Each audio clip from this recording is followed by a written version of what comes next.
Welcome to Spare Me No Details, Real Talk with Mario and Valerie Williamson, where in this podcast we'll be talking about love, relationships, parenting, and what more? Life within marriage. Life within marriage, and much more.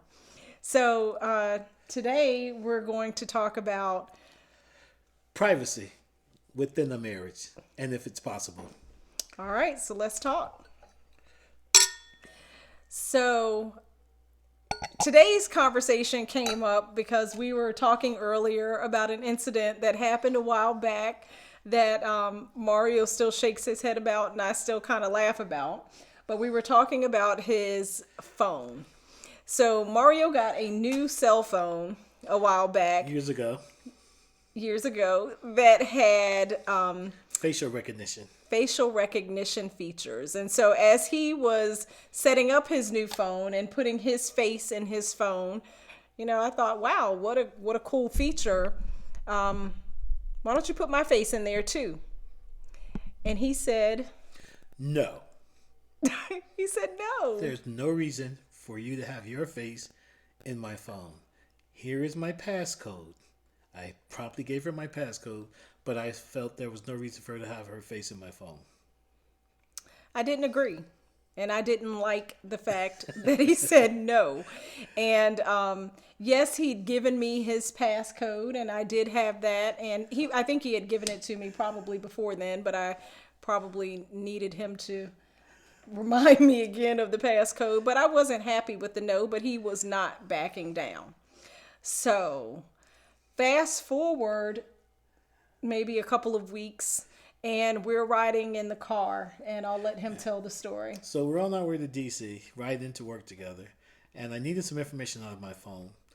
And as I was driving, I had the phone in the armrest area. I said, well, that's okay. I'll grab it I'll get the information when I get to the office.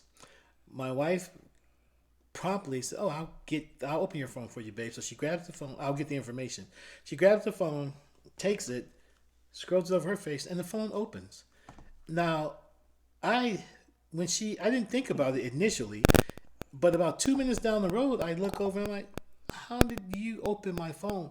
Because I did see you punching the passcode, which I honestly had thought she forgot that also. But she's sitting there with this really crazy look on her face.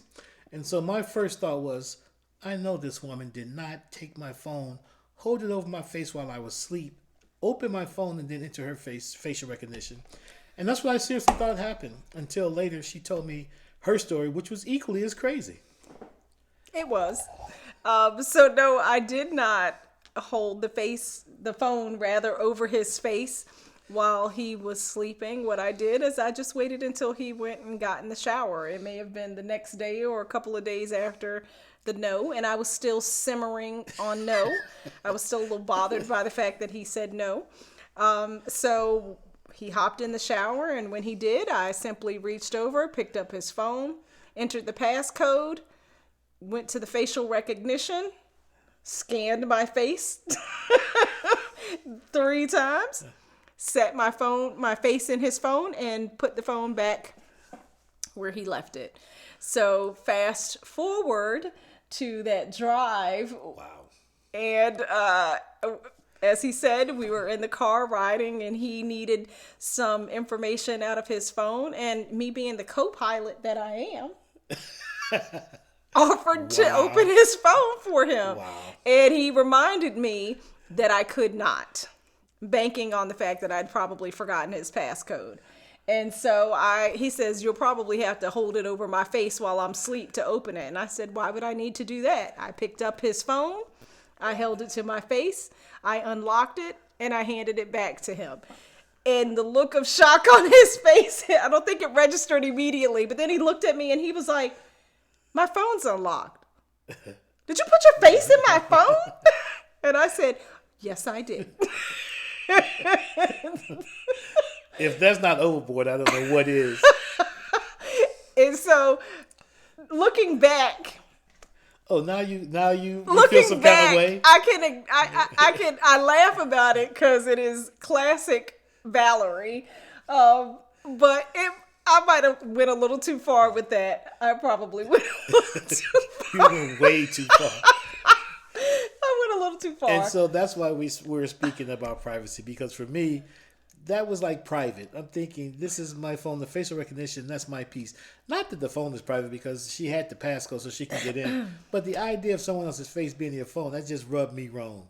And so we've worked through it, but when it happened, it was hilarious, and then it was like, I cannot believe this woman had put her face in my phone. So yeah, I mean, listen, I think that I trust Mario. That is never the issue. But I am a trust but verify kind of gal. That is just who I am. And so it's no reflection on him. It is me. And so Well, I need you to verify your trust then. But Mario, I'm grateful and thankful for his ability to laugh at my crazy and to, help me to come around and see reason and maybe recognize when some things that I do were just a little bit too much and a little extra. I appreciate that about him. This and is what love I'm him living for with. that. Listen, he's got his equal share of crazy, let me tell you. No, but I'm sure that'll come up in some other conversations. Absolutely. But yeah, nothing like this. Trust me. So that's our take on privacy, and we'd love to hear from you all and let us know. Do you think privacy exists in a marriage? Can it exist, and where are the lines, or should the lines blur if they should? So we'd love to hear back from you. So with that, we'll say see you next time.